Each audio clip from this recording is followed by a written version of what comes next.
नागरिक बंधू भगिनी मित्रांनो,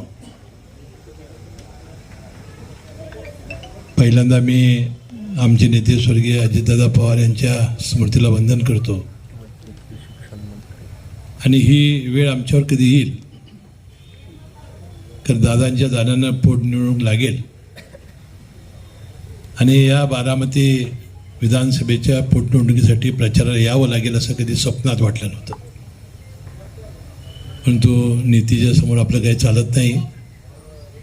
28 जानेवारीला दुर्दैवानं दादांचा अपघाती मृत्यू झाला आणि आपण सर्वजण पोरके झालो. आपण दादा आम्हाला अतिशय अभिमानाने सांगायचे की विधानसभेच्या निवडणुकीचा मी एकदा फॉर्म भरला की शेवटच्या जाहीर सभेसाठी जातो आणि माझे सगळे 72 कार्यकर्ते 1 लाखपेक्षा जास्त मताधिक्य देऊन मला निवडून आणतात. आपण 8 काय 9 वेळेला त्यांना 1 लाख, 1.25 लाख, 1.5 लाख अशा मताधिक्य निवडून आणलं आणि 2 वेळ तरी देशामध्ये सर्वात जास्त मतांनी विक्रम त्यांनी निवडून येण्याचा केला. अशा 72 कार्यकर्त्यांच्या समोर जाऊन काय बोलायचं आणि काय निवडणुकीचा प्रचार करायचा हा आमच्यासमोर खरा प्रश्न होता. परंतु दादांच्या जाण्यानं आपल्या या विधानसभेच्या पोटनिवडणुकीत तुमचं जावं, तुमचं सगळ्यांचं दर्शन घ्यावं आणि या निवडणुकीच्या निमित्ताने त्याचं महत्त्व अधोरेखित करावं. कारण ज्यावेळा निवडणुकीमध्ये ईर्ष्या असत नाही, जिद्द असत नाही, त्यावेळा मरगळ असते आणि ती मरगळ आपण दूर करावी आणि या निवडणुकीत जास्तीत जास्त टक्केवारीला मतदान करून आपण या देशातलाही विक्रम करावा. तीच खऱ्या अर्थानं अजितदादांना श्रद्धांजली होईल ही भावना व्यक्त करण्यासाठी मी खऱ्या अर्थाने इथं आलेलो आहे. दादा त्यांची उभी आयात विकास कामासाठी गेली. विकास कामावर प्रचंड प्रेम करणारा आणि राज्यभर आणि देशभरात राष्ट्रवादी काँग्रेस पक्षाच्या कार्यकर्त्यावर प्रेम करणारा, बोलेल तसा वागणारा एक सच्चा कार्यकर्ता आणि नेता आज आमच्यातून गेलेला आहे. मी सुनेत्रा वहिनींचा मनपूर्वक आभारी आहे की अशा प्रसंगात सुद्धा दुःख डोंगरा एवढं कोसळलं असताना त्यांनी ते बाजूला सारून आमच्यासाठी सर्व राष्ट्रवादी काँग्रेस पक्षाची कार्यकर्त्यांच्या इच्छेला मान देऊन त्या पुढे आल्या आणि राज्याच्या उपमुख्यपदाची त्यांनी शपथ घेतली, ती जबाबदारी स्वीकारली आणि काही दिवसांनी राष्ट्रवादी काँग्रेसच्या राष्ट्रीय अध्यक्ष म्हणून त्यांनी ती जबाबदारी घेतलेली आहे. आता तमाम बारामतीकरांची आणि तमाम राष्ट्रवादी कार्यकर्त्यांची आता जबाबदारी आहे की बहिणी असतील, पार्थ पवार असेल, जय पवार असेल, ह्या कुटुंबाच्या मागं आपण सगळ्यांनी राहणं, त्या कुटुंबाचं संरक्षण करणं आणि राष्ट्रवादी काँग्रेस पक्ष या राज्यामध्ये देशामध्ये वाढवण्यासाठी आपण सर्वांनी प्रयत्न करे ही आपली खरी जबाबदारी आहे आणि तीच खरी दादांना श्रद्धांजली असं मला वाटतंय. उन्हाळ्याचे दिवस आहेत. सकाळपासून लवकर आपल्याला मतदानाला बाहेर यावं लागेल, काढावं लागेल. जे म्हातारी माणसं आहेत, वृद्ध माणसं आहेत, त्यांना लवकर आणून मतदानासाठी त्यांना आपल्याला प्रयत्न करावे लागतील. आणि मी बघितलं की 72% जास्त टक्केवारी या बारामतीची मतदानाची नाही. त्याचं कारण असं होतं की दादा समर्थ होते. आता ही जबाबदारी आपली अशी आहे की जे बाहेरची माणसं आहेत, आपली माणसं परंतु अनेक रोजगाराच्या निमित्ताने पुण्यामध्ये, मुंबईमध्ये जे असतील त्यांना आणणं आणि टक्केवारी वाढवून आपण मोठ्या मताधिक्याने निवडून देणं हीच आपली खरी जबाबदारी आहे. दादा विकास कामावर किती प्रेम करायचं आपल्याला माहिती आहे.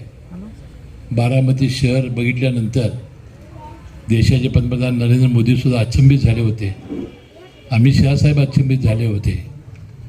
जे या शहरामध्ये आले त्यांनी एखादा नेता त्याच्यासमोर व्हिजन असेल तर कसं शहर करू शकतो हे दाखवण्याचं काम अजितदादांनी दाखवलेलं होतं. सकाळी पहाटे उठून त्या विकास कामाला भेटी द्यायच्या, दर्जेदार कामं होतील आणि त्यांना बांधकामातली फार माहिती होती. स्वच्छतेबद्दल फार ते कटाक्ष त्यांचा असायचा आणि झाडावर त्यांचं फार मोठं प्रेम होतं. कारण 1999 सालापासून मी त्यांच्या मंत्रिमंडळामध्ये होतो. कुठली एखादी गोष्ट आली की ती बारामती मतदारसंघामध्ये कशी येईल, बारामती शहरामध्ये कशी येईल, पुणे आणि पिंपरी चिंचवडला कशी येईल याचा कटाक्ष त्यांचा असायचा आणि ईर्ष्या करून ते सगळं काम करून घ्यायचे. आणि मला वाटते फार मोठा या पिंपरी चिंचवडचा इतिहास विकास असेल, बारामती शहराचा, पुणे जिल्ह्याचा विकास करण्यासाठी मी त्यांना विनोदानं म्हणायचं की दादा पूर्वजन्मी तुम्ही आर्किटेक्ट असाल, कारण एवढं त्या बांधकामाची बारकाईनं माहिती. सिमेंट कॉन्क्रीटबद्दल अतिशय त्यांची नाराजी. दगडी जर घर असेल तर दगडच ठेवला पाहिजे, हिरटीची इमारतीला अजिबात हातच लावता कामा नये, अशा पद्धतीचं त्यांचं चुना आणि चुन्यातूनच बांधकामं कशी चांगली होतात आणि ती कशी 100 वर्षापेक्षा जास्त टिकतात हे अनेकदा ते अनुभव केलं. त्यांचा तो स्वभाव वेगळा. मी अजूनपर्यंत त्यांना काही घरी नेलं नव्हतं, तर गेल्या म्हणाल ही उंची कमी आहे, ती उंची खाली आहे, स्वच्छता स्वतःच तो कागदाचा लपटा घेणार, बाहेर फेकणार, म्हणजे अशी अतिशय म्हणजे एक आदर्श. आणि मला वाटतं की किती ते बोलले तर लोकांच्यावर प्रेम करायचे, लोकांना जवळ करायचे, लोकांचं काम करायचं. आणि म्हणून आमच्यासारखी असंख्य जीवाभावाची माणसं त्यांनी गोळा केली आणि या राज्यामध्ये त्यांनी कार्यकर्ते निर्माण केले. आणि खरोखरच या निवडणुकीच्या निमित्ताने आपल्यासमोर यावं, आपल्या या भावना व्यक्त कराव्यात, एवढ्या एकाच उद्देशानं मी आलो.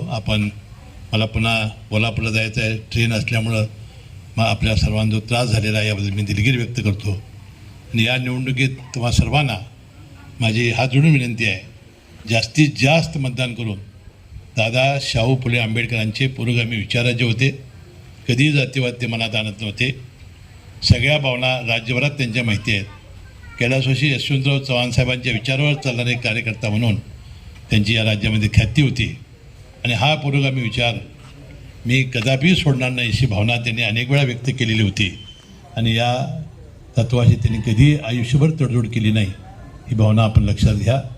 आणि येणाऱ्या 23 तारखेला आपण सर्वांनी एक दिवस अजितदादासाठी अशी आपण सगळ्यांनी भावना करून प्रचंड मतानं मत मला वाटतं आतनं सारखं बाहेर आणलं पाहिजे. कोण राहिला आहे कुणाला आणायचा आणि जाऊन त्यासाठी बाहेरनं आणायचं आणि मतदान करून घ्यायचं, एवढी ईर्ष्या करा. आणि मला वाटतं ज्यावेळा देशात विक्रम होईल त्यावेळा आम्ही सर्वजण तुम्हाला शाबासकी द्यायला तर येऊच.